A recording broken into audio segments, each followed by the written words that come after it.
Okay. Good morning, everyone. Welcome to our inaugural IR4U capacity building series entitled Navigating Climate-Related Exposures and Beyond.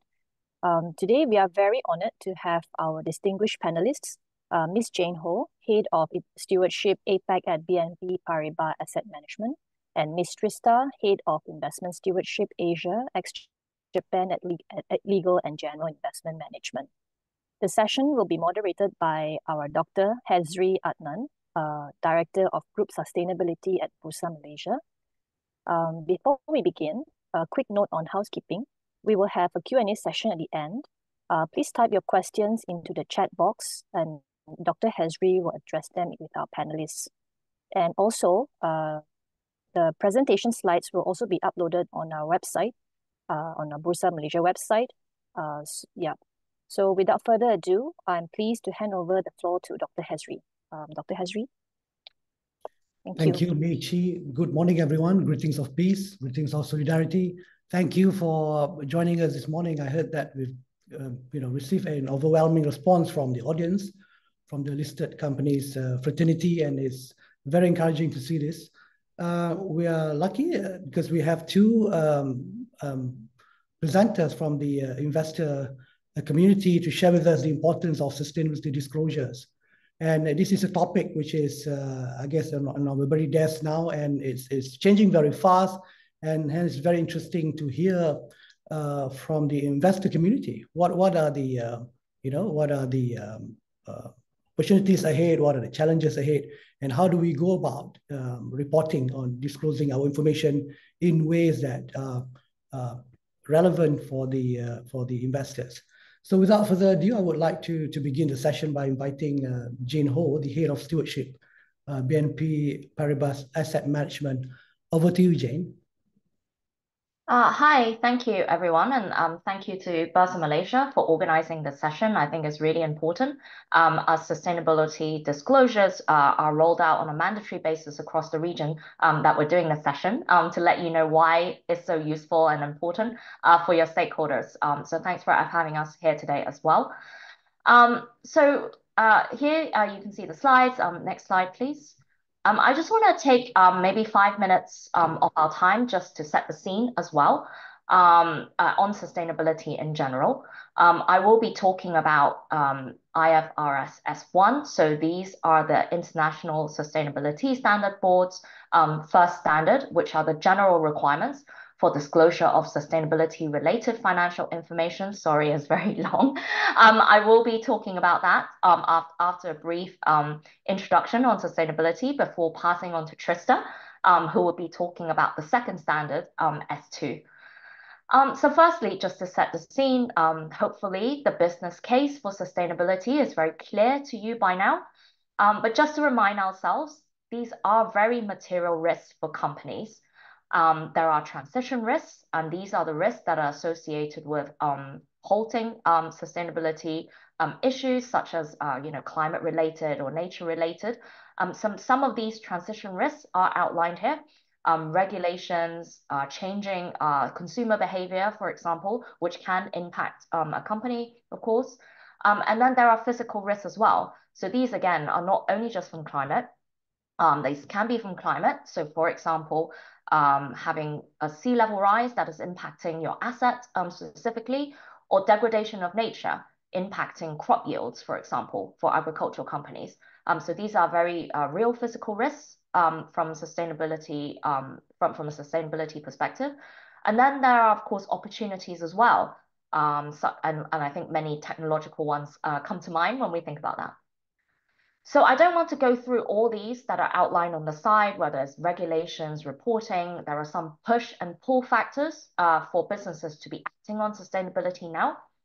But I do want to mention that while there are many regulations that are incoming, and you see here I've outlined some, many from Europe. So CSRD is Corporate Sustainability Reporting Directive, which will come in next year for listed companies. But I do want to mention that these regulations, which are European or global, will be impacting Asian companies as well. And Asian companies will come into scope because they are within the supply chain of these European and global companies. Reporting is the focus of our discussions today. Some of you may be already very familiar with some voluntary disclosures which investors have been advocating for in the past, such as TCFD, Task Force for Climate-Related Financial Disclosures, and released last year, Task Force for Nature-Related Financial Disclosures, but very pleased to have now a global baseline, ISSB, which we will be talking about today. And some opportunities as well, of course, in terms of getting more investments from whether your activities are aligned with taxonomies or the fact that there are many more investors doing ESG integration. Next slide, please. So here I just want to show from an investor perspective, and here this is a survey that's really from last year done by FTSE Russell, which was looking at asset owners. Just a few highlights. 80% of asset owners are implementing or evaluating sustainability investment strategies for their portfolios last year. So of course, this is with the backdrop of the kind of energy security issues and crisis. People are continuing to work on this topic. And I wanted to highlight as well that the #1 rationale was member or client demand.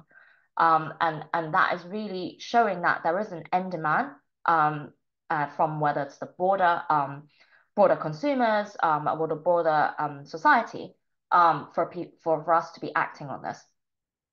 And I think, from an Asian investor asset owner perspective, we've also seen, for example, EPF in Malaysia pledging to have fully ESG compliant portfolio by 2030. And Indonesia as well. For INA, ESG is one of the core principles, and they're looking to actively make green investments. So very much this is a global survey, but we have seen many asset owners in the region act on this as well and continuing to act on this. Next slide, please. So here really I wanted to share from our perspective as an asset manager some examples of how we use corporate disclosures from yourselves. And I think the key here is that it really does provide us with meaningful information to help us with evaluating the company, especially as we are already very ESG integrated in our investment processes, but as more and more investors continue to do this, corporate disclosures on sustainability are becoming even more important. So some of the examples of how we use corporate disclosures, exclusions. So out of the 77 of the world's largest asset managers, 70% have at least one threshold-based restriction on certain sectors. So we at BNP Paribas Asset Management have something similar. We have our responsible business conduct policy, which are minimum sets of expectations that we have for our portfolio companies, and we do have some sector policies. And of course, to apply these thresholds, we need to know about your activities. Secondly, on voting, we do have ESG considerations fully integrated into our voting policy. And according to Morningstar, majority of the largest American and European asset managers have also got some climate disclosures and aligned reporting in their voting policy. So in other words, penalizing companies and voting against certain items on the AGM if they're not disclosing in this case, climate. And of course, last but not least, as I mentioned, we do have full ESG integration. We have our own proprietary ESG scoring model. And of course, that's leveraging upon corporate disclosures in order to form those decisions and scores. Next slide, please. Here, I don't want to spend too long, but just to say that for us, we leverage a lot of different service providers and resources, and a lot of these are based upon corporate disclosures as well. So hopefully showing you how useful and important it is to us. Next slide, please. So moving on to regulations. So very pleased to see that many APAC countries have adopted or are looking to adopt ISSB aligned sustainability reporting. So we're going to go into these disclosures in a little bit more detail soon, but these are seen as the global baseline for sustainability reporting. And so we have seen many jurisdictions already announcing timelines, in fact, of when these will be implemented in their jurisdictions. That includes Hong Kong, Singapore, Australia, and of course, Malaysia, Indonesia also having consultations or have had consultation on this implementation. I think also just to mention that there are phased timeline in many jurisdictions, but over time looking to adopt both S1 and S2, which we're discussing today. Sorry, it's okay. Next slide, please. Yeah, so I just wanted to put here, if you are to take away one thing from my presentation today, I hope that it is this, that disclosures is not an end in themselves, but one of the many important actions that needs to be taken from a corporate perspective. We really want to see companies take a whole of company approach towards sustainability. So having that governance, developing a sustainability business case, and then identifying what is material to your business, and then identifying what to disclose. And it's great now that we have this global baselines with a lot of resources and guidance materials that can really help you. And then after these, announcing and releasing these disclosures, having that really proactive stakeholder engagement strategy as well. Not just having, your sustainability team or the person working on the disclosures engaging with investors, but also leveraging across the board and having those targets and metrics really help a corporate move in the direction that they want to move as well. So I hope that, that's one key message that you can take away today. Next slide, please. So moving finally on to the ISSB, the International Sustainability Standards Boards. So as I've mentioned already, this is a move towards a comprehensive global baseline for sustainability-related disclosures. And why this is so important for us as investors and your other stakeholders is that it really provides for a common language for us to compare companies across jurisdictions, and is designed to have the flexibility to have regional building blocks, phase-in approaches, etc. as well. And it is really helping end all the voluntary initiatives which are really you can see as a bit of an alphabet soup, with TCFD, TNFD, etc. Next slide, please. So next I want to move on to talk about S1, the first standards, which are the general requirements for disclosures. So this is where we're really articulating the connection between financial materiality and the information that you're going to disclose. It does adopt the structure of the Task Force for Climate-Related Financial Disclosure recommendations. If you are already disclosing using TCFD, I think you have a bit of a head start. And I think it is really important for us for you to consider to adopt both IFRS S1 and S2 simultaneously. I know that many jurisdictions are taking a climate-first approach, so mandating S2 first before S1. But from our perspective, given that IFRS S1 does provide the foundation on which S2 and future sustainability standards will be built. So for example, underlying concepts such as what is material are found in S1. So really hope that you can consider both when you're looking to set out to report for the first time using these standards. Next slide, please. So again, here just showing the pillars, the key pillars of TCFD, which is also the structure that these standards will take in terms of reporting. So hopefully it is familiar to you already. The 4 pillars of governance, strategy, risk management, metrics, and targets.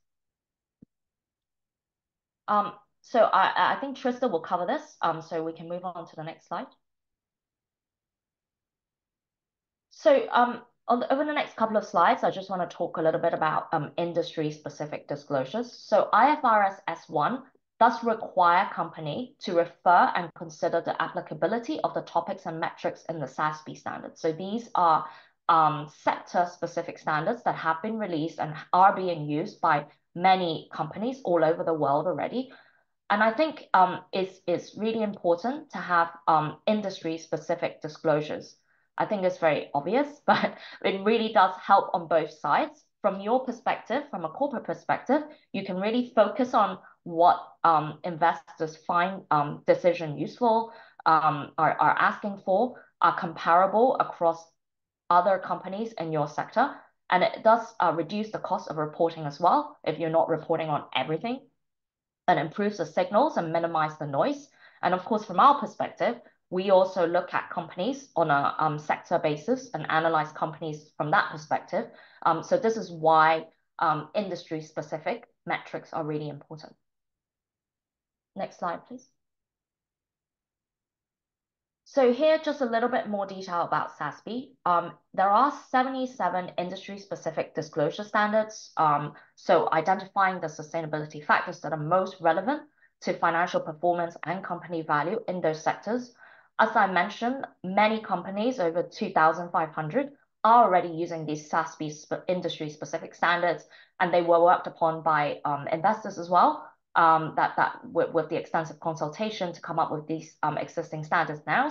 And so again, if you're already using these standards, you will have a bit of a head start when you're looking at your first ISSB disclosures. And I think just to mention that SASB reporting is not compulsory, but it is highly recommended to it is required that you look at disclosures from an industry's perspective. There are other global guidances out there. So for example, the UK Transition Task Force also published sectoral guidance. So of course, that's another resource that you can leverage. But I also want to mention that there's a lot of guidance and educational material already on the IFRS website. And so as I come towards the end of my kind of slides and presentation, if it's okay, I also want to share with you very quickly how easy it is to do this. Furthest, I don't see. Okay, I got it. If you allow me to share, hopefully I'm sharing my screen now. So this is really is a link in my presentation. And if your company just starting out looking to see kind of what would be most relevant for you, there are a lot of resources out there already. So say your QR resources. You can just type in your company name. And you can see the relevant issues and the sector that you're in and the relevant issues to you. And you can then just kind of download, put in your information, it's all publicly available, and you can just kind of download the recommended metrics, etc. that's relevant to your company. So I think this is really, really helpful if you're just starting out. So with that, I pass on to Trista to talk about the second standard. Thank you, Jane. Jane. Thank you, Jen, for that overview. It's very useful, and we hear you that disclosure is not an end by itself. So I think to, well, extend a bit deeper into ISB and the next, what are the subsequent standards that will be coming our way? I pass over the floor to Trista. Over to you, Trista. Thank you, Dr. Hezri. So we can have the deck back on the screen. So for the next 15 minutes or so, I will break into my sharing into three main topics. One is the extension from what Jane has mentioned from the IFRS perspective. What does S2 when it comes to climate disclosure actually is about?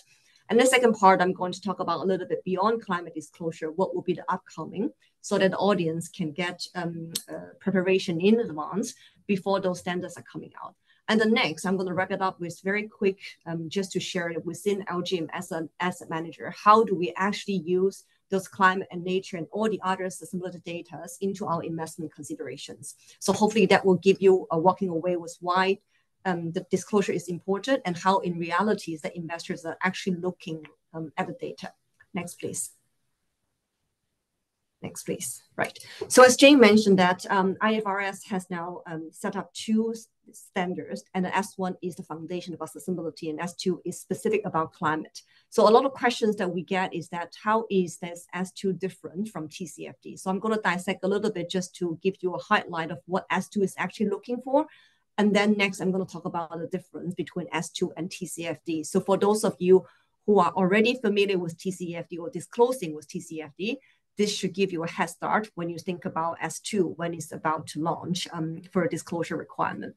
So as outlined on the screen, some of those key wordings on the right-hand side should be quite familiar. As Jane also mentioned that it is covering the 4 pillars from governance, strategy, risk management, and matrix and target. So it applies for the climate-related risk. And when we talk about climate-related risk, this covers both the physical risk or the transition risk. And aside from highlighting the risk, we also want to talk about what will be the opportunities. And overall, we need to make a linkage related to financial report in making decisions on providing those resources. For example, for any of the companies, you may have a decarbonization target, and part of that will require a CapEx and OpEx. So we want to know that how is this decarbonization action is reflected in a climate risk and also opportunity, and how is reflected in your financial disclosure. So in a way that we see both the climate risk is linked to the cash flows, access to finance or costs, or also capital in the short, medium, long term, in a way that we will be able to see that the climate risk is well integrated into the company's financial planning and also performance. And looking into the next slide, here is the table that I summarized the similarities and also the difference between TCFD and S2. So you can see that while S2 is built on a foundation line by TCFD, it also introduced a bit more details and specific requirements in order to enhance the quality and comparabilities of climate-related disclosures. So like I mentioned, that if you're already looking into TCFD or already disclosed your TCFD report, those requirements should be quite familiar to you. So both of the reporting framework are structured in a way that with the 4 pillars, as we discussed, and with the objective to provide the investors and also the other stakeholders with the relevant information on how climate-related risk and opportunity should impact the company's financial health and strategic direction. However, there are a few differences that we want to highlight. First of all, when it comes to the scope and detail, S2 mandated disclosure on industry-based metrics, as Jane already shared with you, related to ISSB.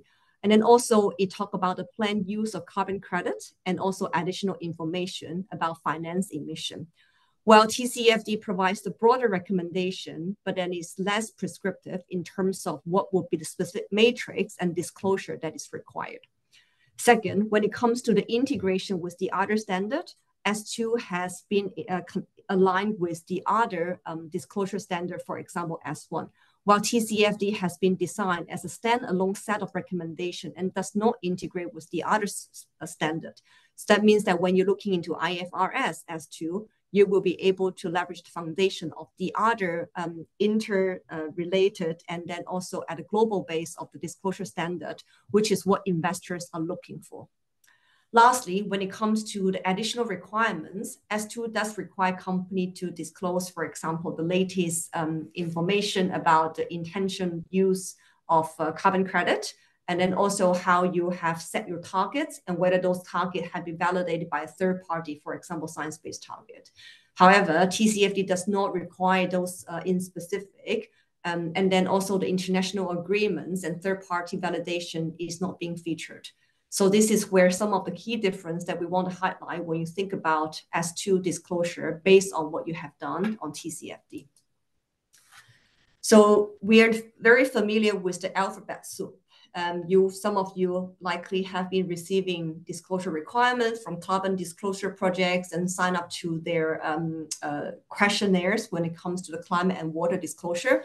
So some of the good news is that ISSB has been very actively working with different frameworks globally in order to make the disclosure much more comprehensive and found a global foundation when it comes to one stop of the expectation on climate-related financial disclosure. So CDP this year has already been integrated into IFRS S2 climate disclosure standard. That means that if you are filling a CDP questionnaire this year, this data will be sufficient into feeding into S2 looking forward. So that is one of strong recommendation, also benefit. Should those of you have received CDP questionnaire, we will highly encourage you to complete that. And also a second component I want to highlight is that ISSB is actively working with the UK Transition Plan Task Force, short for TPT guidelines, into considering transition plan when it comes to disclosure. What we mentioned about transition plan is that while climate disclosure is quite focused on setting target and also commitment with the short, medium, long term, TPT, led by the UK government and also a number of organizations, including ourselves, with the aim to streamline and also consolidate the concept, the framework with the transition plan in mind. So what it means by transition plan is that we want company to disclose qualifiable and quantifiable plan in terms of how are you going to meet your climate target so that the plan is more robust and credible. So those are some forward-looking features that you can think about, or also go to the links on the page as the footer in order to identify some of the elements. TPT is also adopting a general guidance perspective and also supported by sectorial guidance perspective. So similarly to SASB, you will be able to navigate, identify which sector that you will be subject to and what will be the specific sector-related expectation that you can come across. So next, moving into what is beyond climate. So those of you who have followed ISSB, you will likely have heard that ISSB have undertaken a consultation last year in understanding what would be the community from both the company's perspective and investors, what should be the topic covered in the new research. So they have announced that in the next 3 years, the working plan will focus on the research on 2 major topics. One is what we call the biodiversity ecosystem and ecosystem services, BEES. The second one is about human capital. In addition, ISSB is also working to enhance the SASB standard in updating the standard to improve the international applicability. This involves in removing the jurisdiction-specific reference and definition. So those will be some of the topics it will be good to keep at the back of your mind when you start thinking about sustainability disclosure. So what does it mean for bees? What exactly does bees compose of? And what is the difference between bees and nature? So let's first of all look into what actually B stands for. So B, as I mentioned, is biodiversity ecosystem and ecosystem service. This may include, for example, water management, land use management, pollution, for example, emission to air, water, and soil. And also, for example, when it comes to resources depletion and also biodiversity risk management. Some of those components can be quite familiar to those of you if you're thinking about environmental management from a compliance perspective, because majority of the jurisdiction, and definitely Malaysia, there are the compliance requirements when it comes to air emission, water management, and waste management, etc. So you can consider those topics should be quite familiar for those of you who are in the industrial operation-based kind of business, for sure, that you will already have those kind of management plan in place, data in place. So you can adopt those information looking into what the reporting would come out when it comes to bees. And the second point, when it comes to human capital, so ISSB has defined human capital as the people who make up to the company's own workforce and workers in the company's value chain. That means this covers not just your own employee, but also the employee in your value chain, both upstream and downstream. And this can be including how you manage the employee competencies, the capabilities, and also experience, etc. And how do you motivate your people when it comes to innovation. So this topic has also been touched upon in the other reporting standard, for example, GRI. So we will be looking into receiving further guidance as those research topics materialize in the next couple of years. So today, I'm going to dive down just a little bit when it comes to bees and nature. There are a lot of jargons in the sustainability disclosure space. So those of you are familiar with TCFD, you likely have also started hearing TNFD, Task Force Nature Financial Related Disclosure. So when it comes to the difference, what is bees versus nature? I think for now, we consider the nature topic is likely a little bit more mature, while ISSB is working on their research when it comes to bees. For those of you who will be wanting to have a head start looking into nature disclosure, we will recommend you to start looking at the TNFD framework, which share the very similar structure of TCFD when it comes to the nature disclosure. But first of all, what does nature actually mean? So nature can be thought of everything that is natural on the planet Earth, that is not made by anthropogenic means. That means is the water we drink, the air we breathe. On the other hand, biodiversity is the living part of the nature. The non-living part of nature, for example, a rock, like a mineral, can be thought of a canvas, which supports biodiversity. In a way, we can also consider that biodiversity is the ability for us to measure the healthiness of the nature, whether the land, the ocean, the fresh water, and the atmosphere that forms the four realms of nature is healthy or not as an indicator. So when it comes to nature disclosure, this diagram is quite helpful in a way of summarizing how do we connect nature with the society, and then talking about nature capital management, and then also talk about how nature forms as the support ecosystem service to the economy to benefits. One example is that, for example, if you're an agriculture company or you are an F&B company, you will require water resources as part of your critical inputs for your manufacturing or for your activities.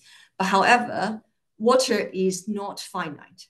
But how do you measure that water reliability in your production? This is when we want to factor that it can be a risk, but it also can be an opportunity when you look into financial implication on the nature topics.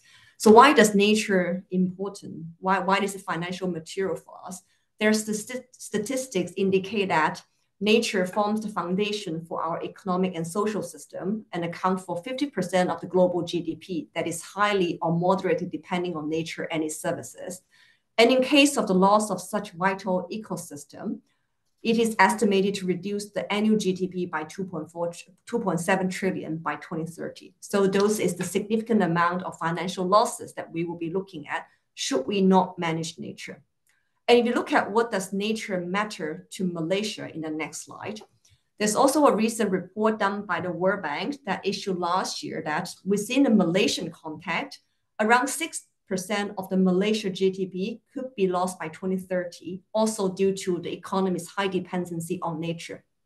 And if you look at specific for Bursa Malaysia as the stock exchange, a recent study done by AIGCC and PwC suggests that 58% of the regional market in Asia Pacific are either moderately or highly depending on nature.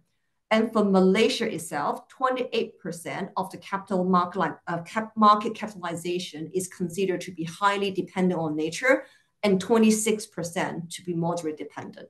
That means over 50% of the market capitalization of Bursa Malaysia have a high to moderate degree reliance on nature. Hence, we will highly encourage all of you on the line to start analyzing and thinking how to integrate nature into your business strategy discussion, risk management, opportunity identification, and then also eventually when it comes to reporting. So what do investors start to looking into nature disclosures? On the next slide, I have summarized here based on our recent published nature capital management and nature policy framework. Those would be the 6 key expectations from us as an investor. And our expectations are very much aligned with the TNFD framework.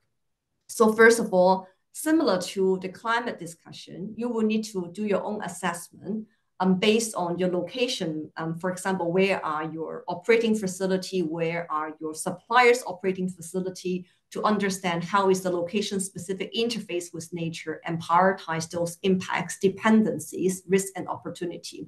And then from there, you'll be able to set a target and also the ambition, very similar to what likely you have gone through with the climate target, and also set the strategic development in terms of how is this nature being part of your business strategy, your internal policy, your supply chain policy, for example, and what will be the mitigation actions that you can take to address those independency, impact, and also opportunity you have identified.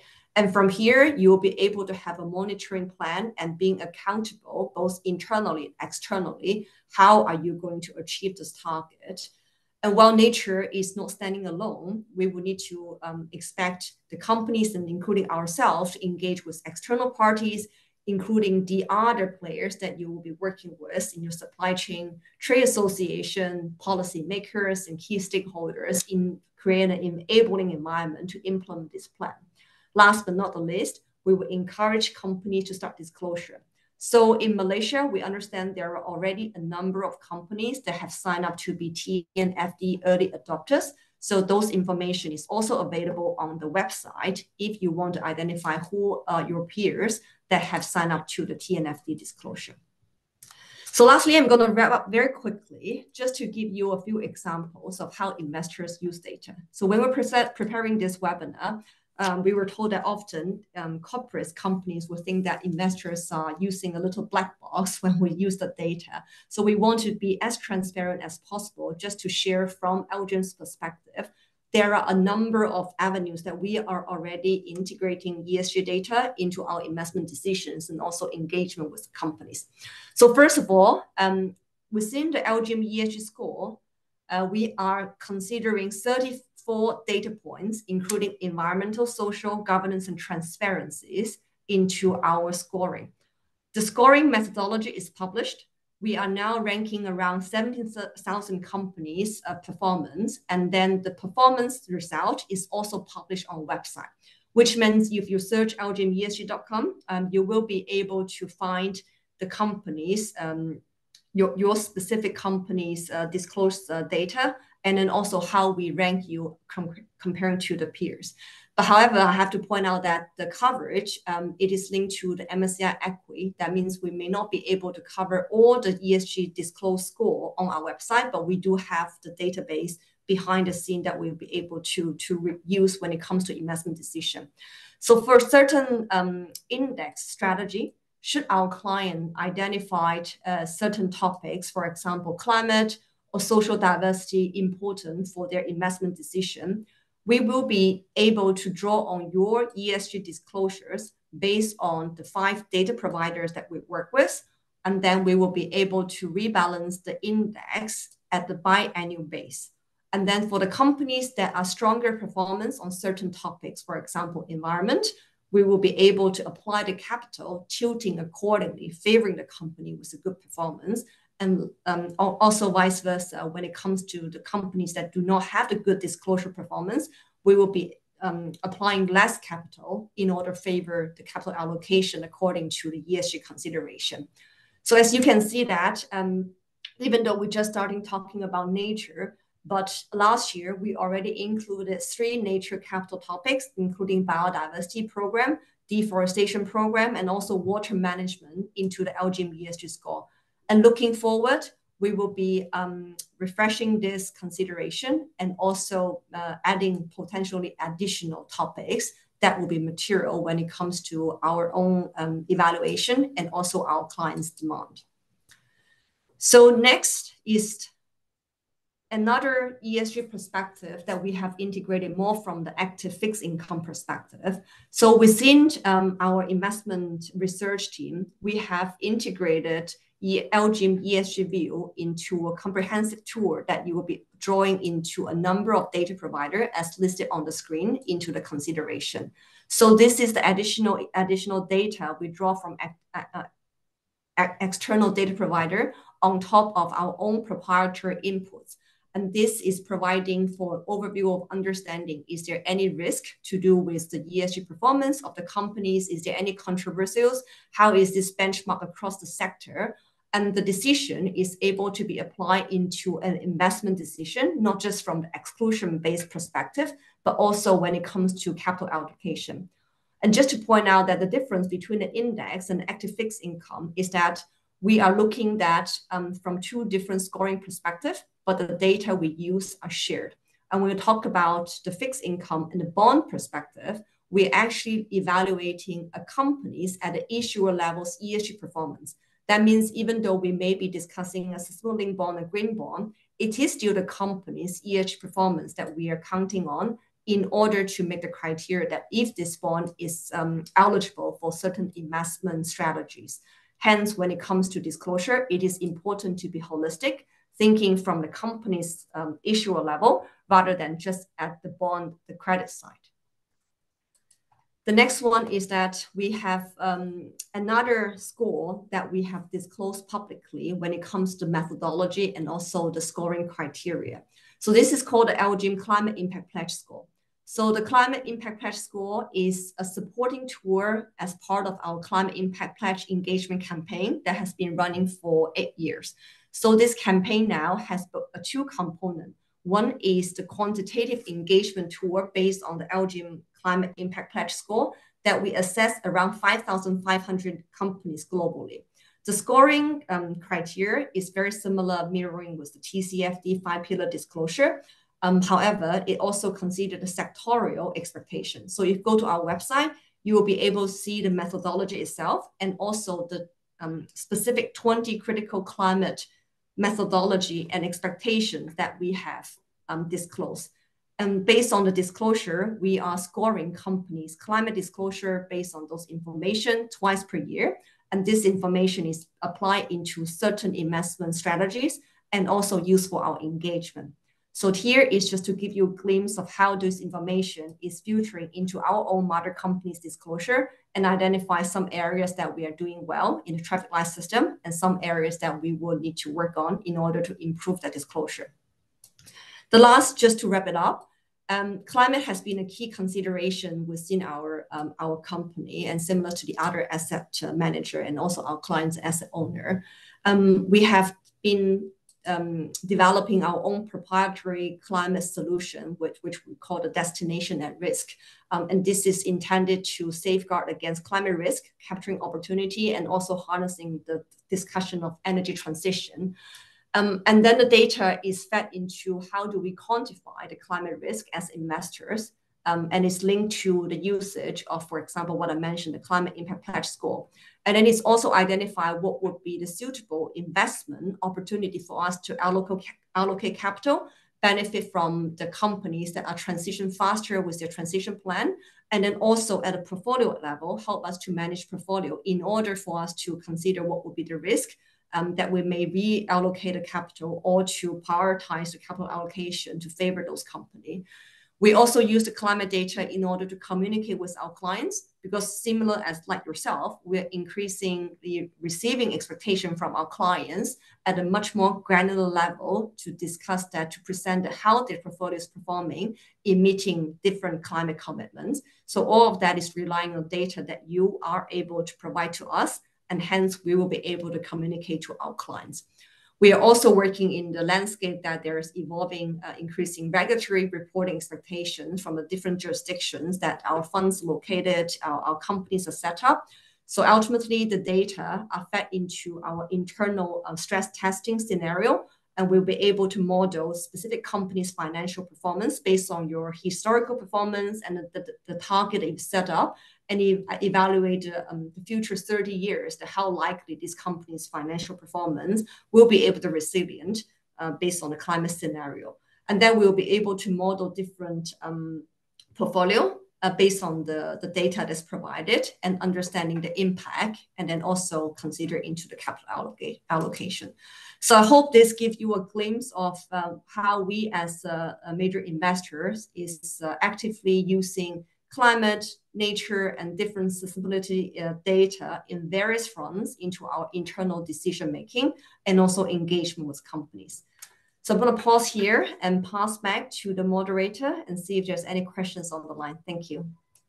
Thank you, Trista. Thank you for sharing with us how LGIM as an investor is integrating sustainability into your portfolio, so managing it through your engagement, also perhaps voting.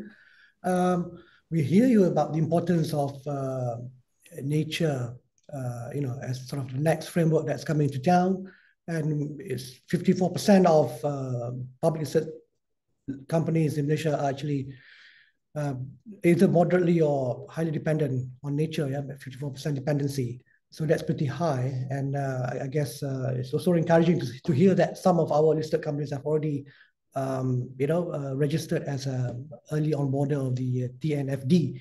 Without further ado, I think we have covered enough ground when it comes to the basics on how investors look at sustainability disclosure. And so far, we've received 2 questions. The first one being, will the video recording be available? Yes, that will be made available on our Bursa Academy portal. And perhaps a more substantive question is, how do you define the human capital value chain? Does this include suppliers and customers, both downstream and upstream? Perhaps I can throw this question both to Jane and Trista. Perhaps Jane, you want to start first? Sure. I think as we have discussed and alluded to, and I think now is very important for us to look at supply chains. So specifically on human capital, actually, Trista and I also do quite a lot of work and engagement on this front. Modern slavery, of course, is one that, and labor issues is one that's come up in Malaysia, and all over the region. I think it is everywhere, and the most important part is having a structure, governance framework around how to detect, find it, and fix and prevent. So that's kind of like the framework that we're using on this type of topics.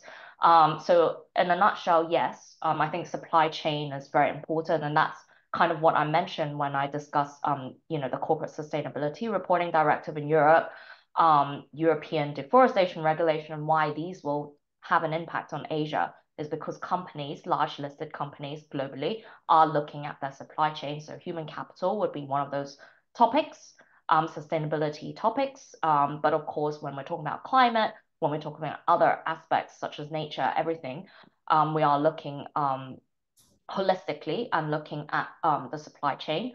I just want to add as well, like scope 3, which we haven't like really discussed that much so far, but it is recommended disclosures under S2, and jurisdiction may be taking a phased approach, and we know that data is not readily available in many cases right now, but it is something that we are working towards, and we really want to be, why investors like ourselves find scope 3 really useful is especially the case when it does account for, is material to that company and accounting for most of their total emissions. So for oil and gas, for example, that could be 90%. And it really does help us indicate how far along a company is in terms of its own journey of sustainability, but also that the fact that the scope 3 will also help us identify where the risk and opportunities are for that specific company when we're looking at the supply chain. So that's a really long answer, but I'll pass on to Trista to see if you want to add anything. Yep. Anything to add? No, I think Adnan's perspective, Trista?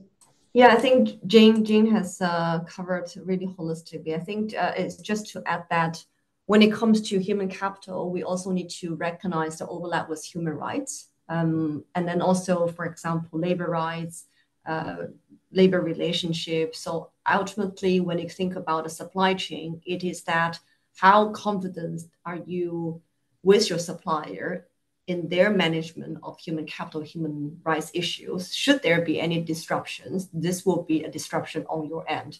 And also now with different jurisdictions increasing import consideration, some of that can be considered as a trade barriers, right? So where we want to understand from companies is that how do you manage this from strategic and policy and also supply chain consideration. And when it comes to supplier selection, we also want to highlight that there is a pivot shift into focusing on using DDQ or checklist supplier questionnaire in order to govern the quality of supplier selection, because often, while it may have been effective for the longest time, but it's no longer sufficient in order for you or for us as investors to understand how those issues are being managed. Just because the supplier checked the box and saying that, yes, we will respect our labor rights, paid living wage, etc., we do require additional confidence and evidence in order to sustain that.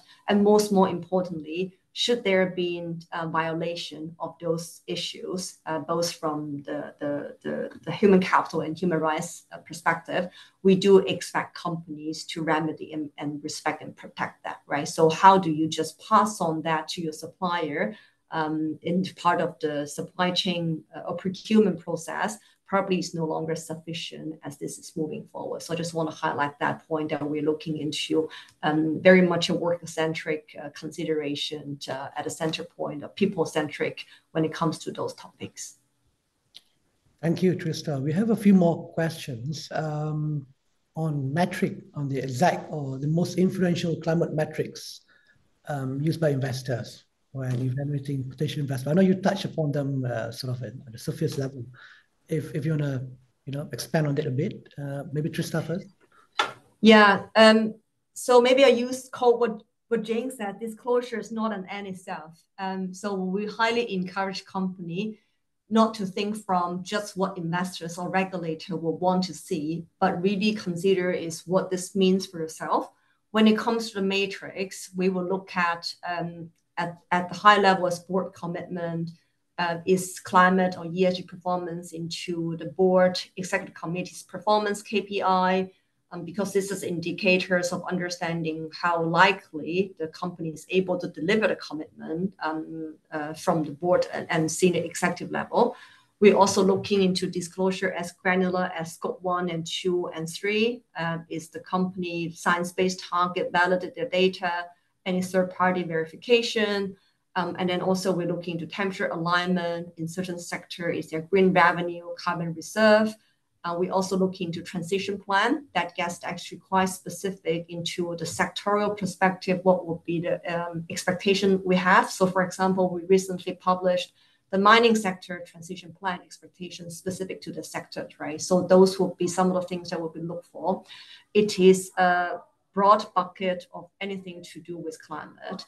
And also increasingly, we look into climate resilience and adaptation risk. So we'll be looking into how company has considered that, not just from disclosure following TCFD perspective, but actually reflected into their own organization resilient planning when it comes to climate and also the supply chain, etc. So just to give some examples of how climate has been factored.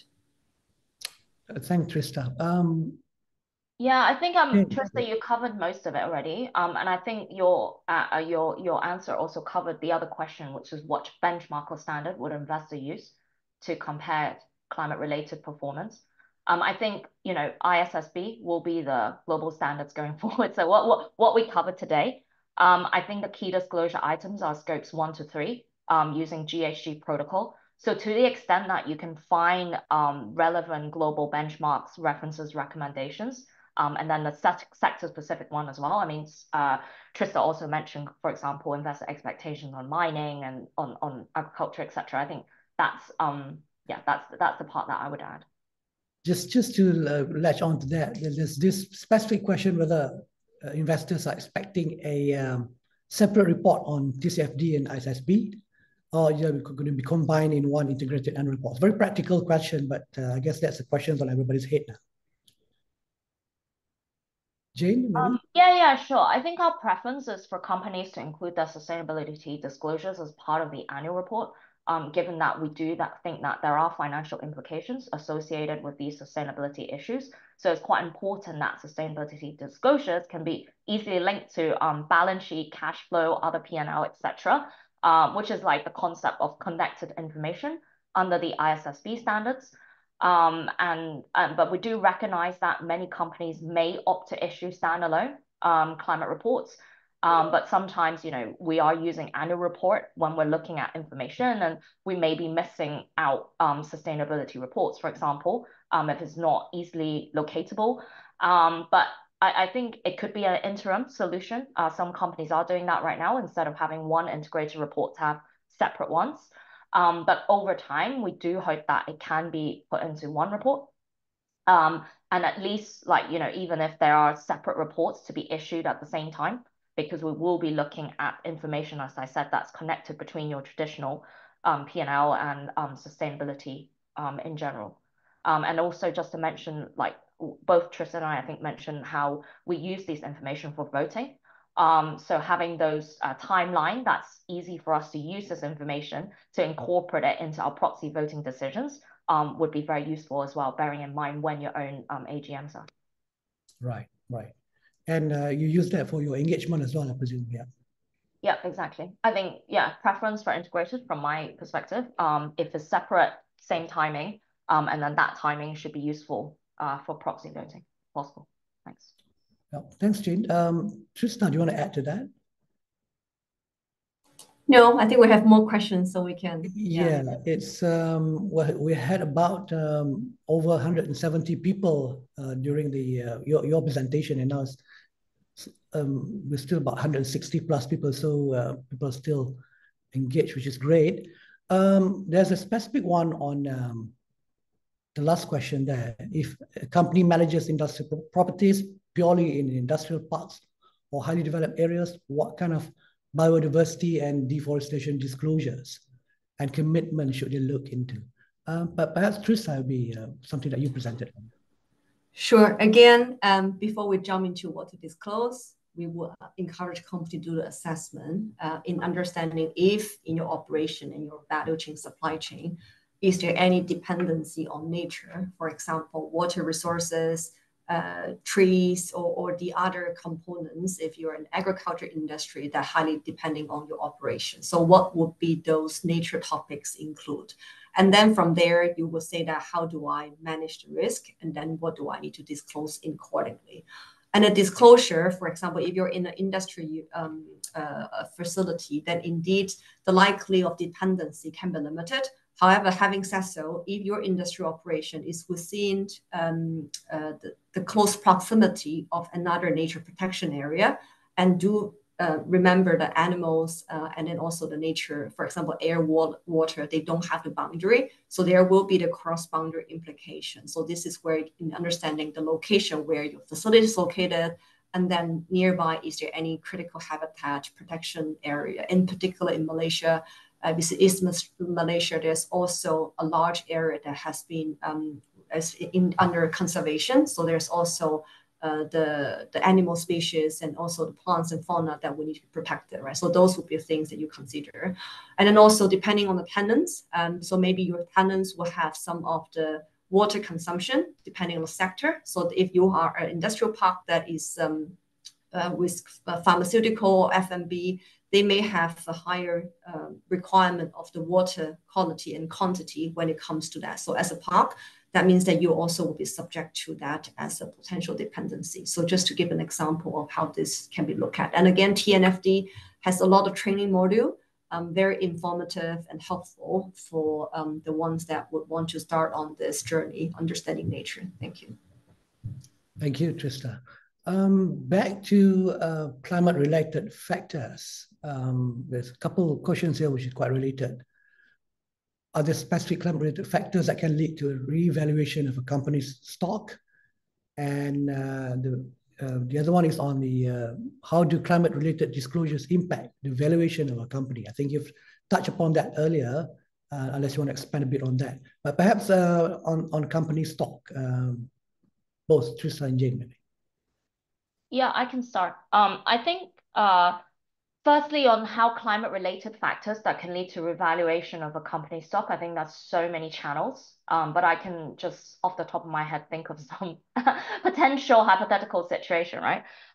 So when we talk about risks and opportunities to a company, that obviously drives, and the action taken obviously drives the value of a company.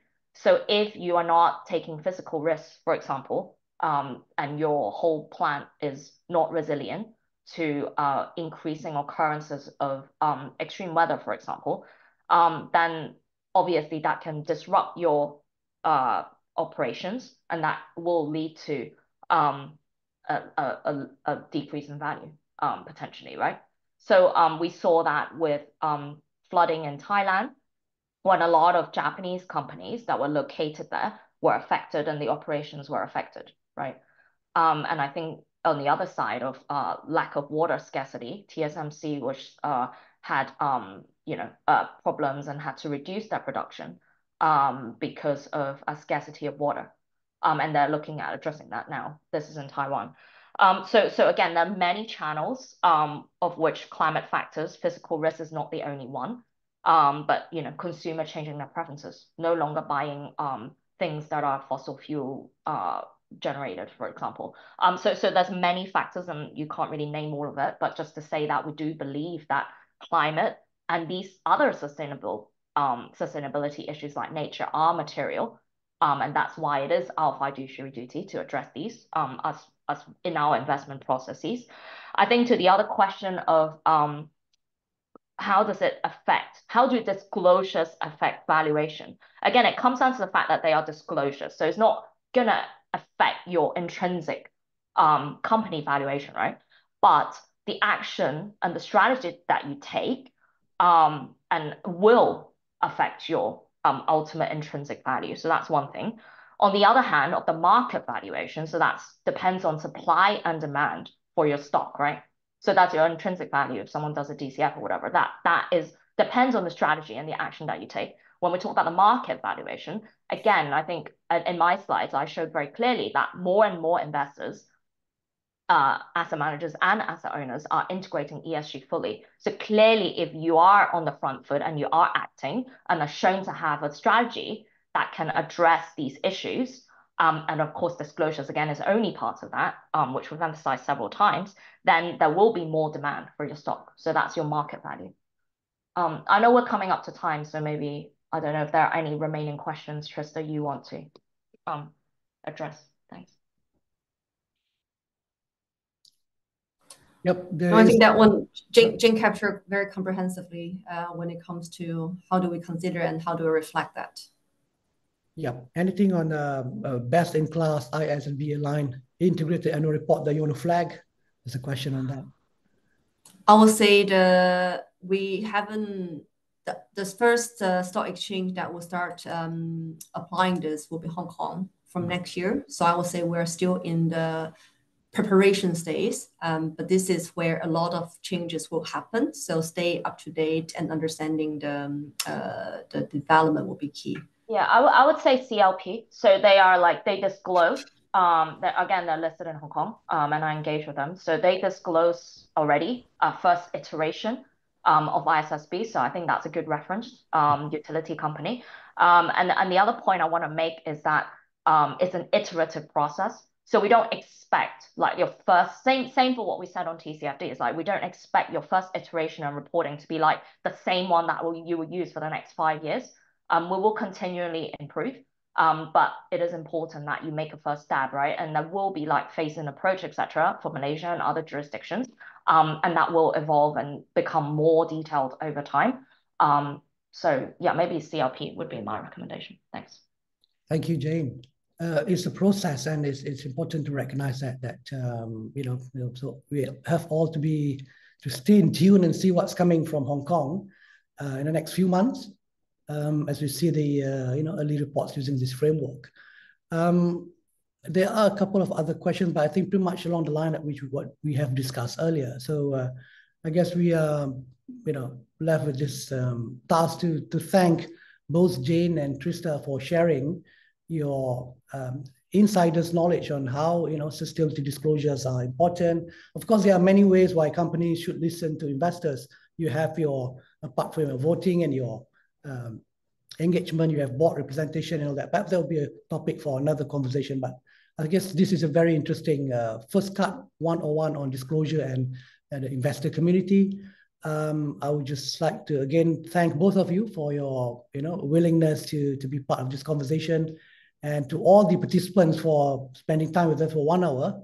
The slides will be available on our portal, Bursa Malaysia IR4U, Bursa site, and feel free to go back to this material. And I'm sure Trista and Jane, I'm not sure whether you'll be willing to answer emails, but we're very appreciative of your sharing today. Thank you very much, and thank you everyone for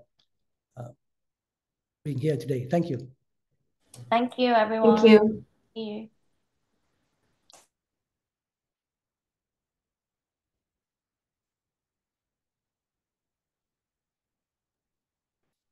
Thank you, Hezri.